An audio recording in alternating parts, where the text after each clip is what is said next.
Mula po sa International Shrine of Our Lady of Peace and Good Voyage sa Antipolo City, pinabati ko po kayong lahat ng advance Happy Fiesta.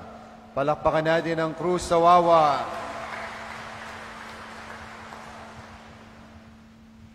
Magkukwento lang po ako ng konti.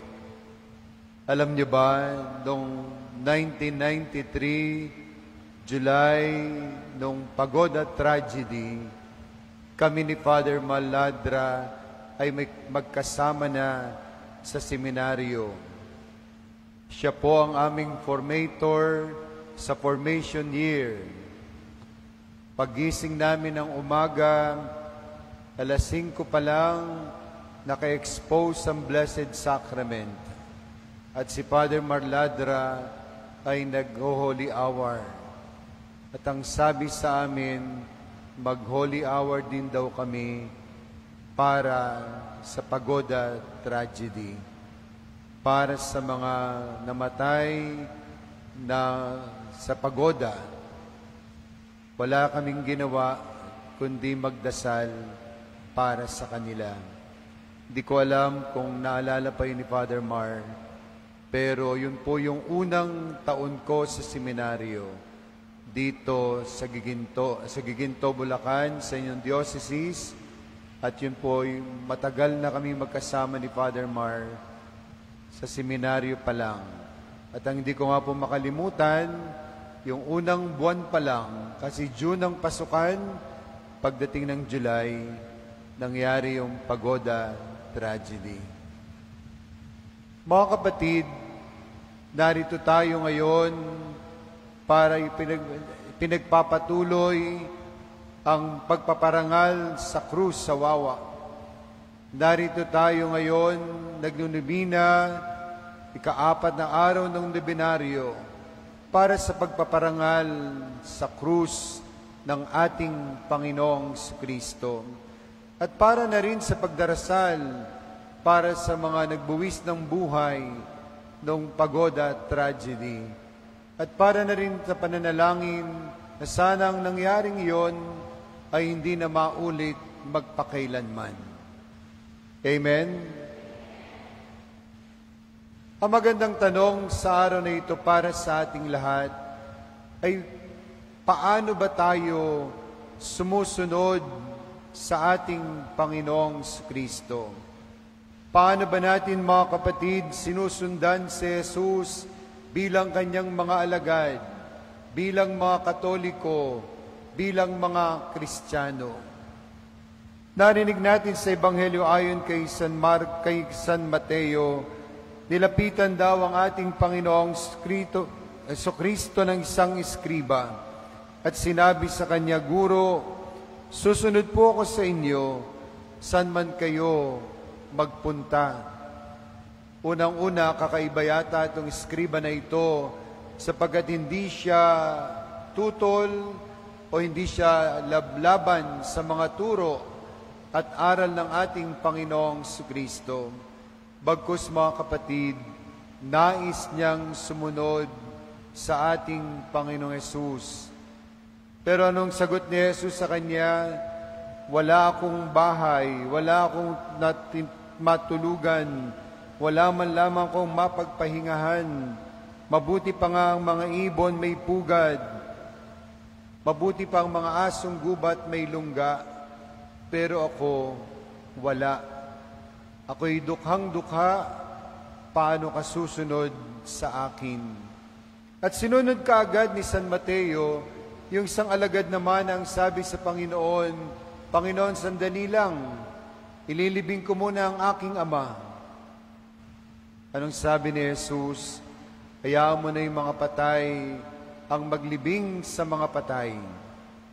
Lumalabas, mga kapatid, dito sa Ebanghelyo ni San Mateo, ang nais ng ating Panginoong Kristo ay radikal na pagsunod sa Kanya. Isang pagsunod na iiwanan mo ang lahat sa iyo. Isang pagsunod na kakalimutan mo ang lahat sa iyong sarili.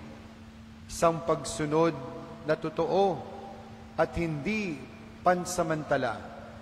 Hindi ningas kugon, kundi pagsunod na totohanan, buong puso, buong pag-iisip, buong pagkatao, buong kaluluwa.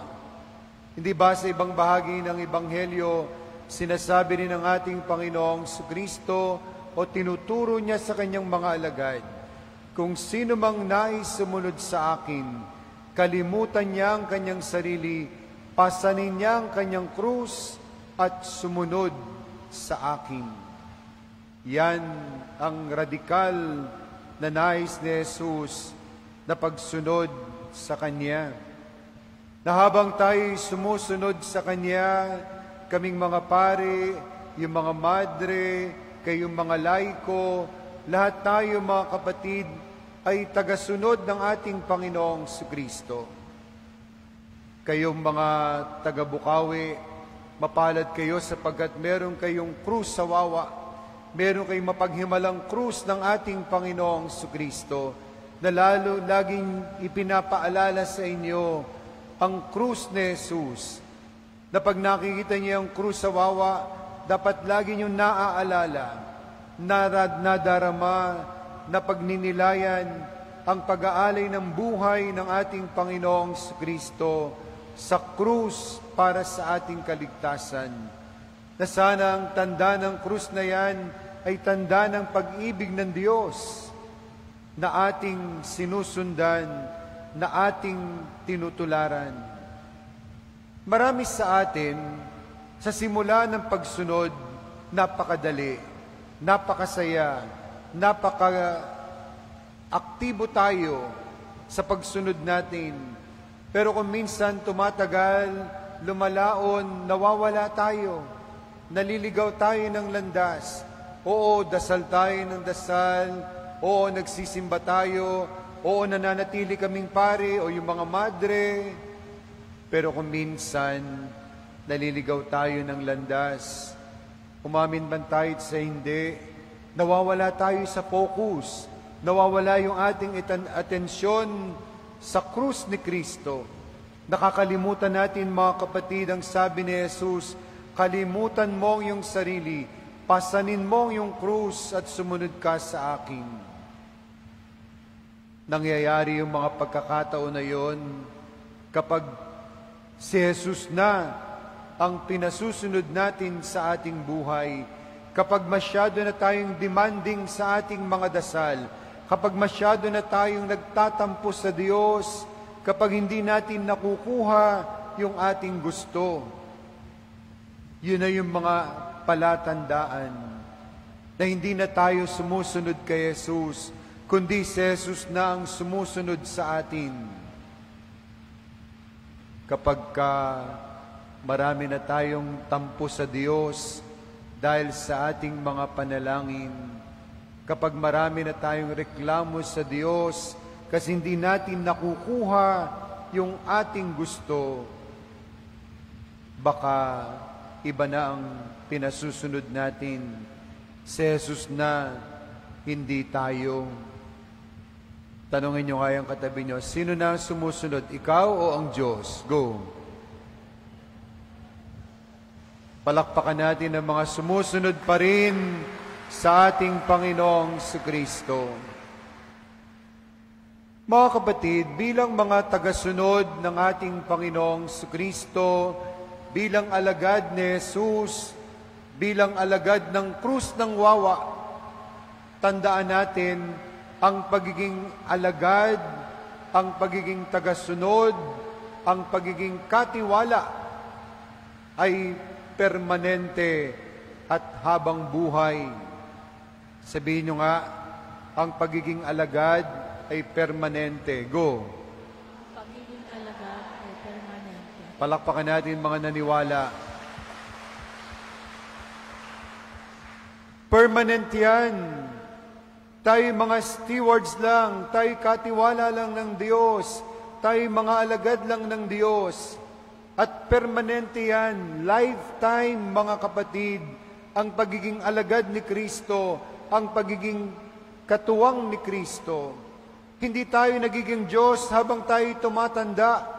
Hindi tayo nagiging Diyos at nagiging may-ari ng ating buhay ng simbahan habang tayo'y tumatanda. Nung bata tayo, ang liwanag sa atin, tayo'y katiwala. Pag tumatanda na, kalahati na ako na may-ari. Pagdating na ng pagtanda, ako na may-ari ng buhay ko, Father. Ako na may-ari ng kayamanan ko. Ako na may-ari ng simbahan. Kaya naliligaw ng landas. Kaya nawawala sa focus. Tandaan po natin, nang tawagin tayo ni Jesus at pagkatiwalaan tayo ng Diyos, ng ating pananampalataya, ng ating buhay Kristiyano. Oo, tayo'y mga mahal ng Diyos. Oo, mga kapatid, tayo'y patuloy na iniibig ng Diyos at patuloy niyang pinagpapala.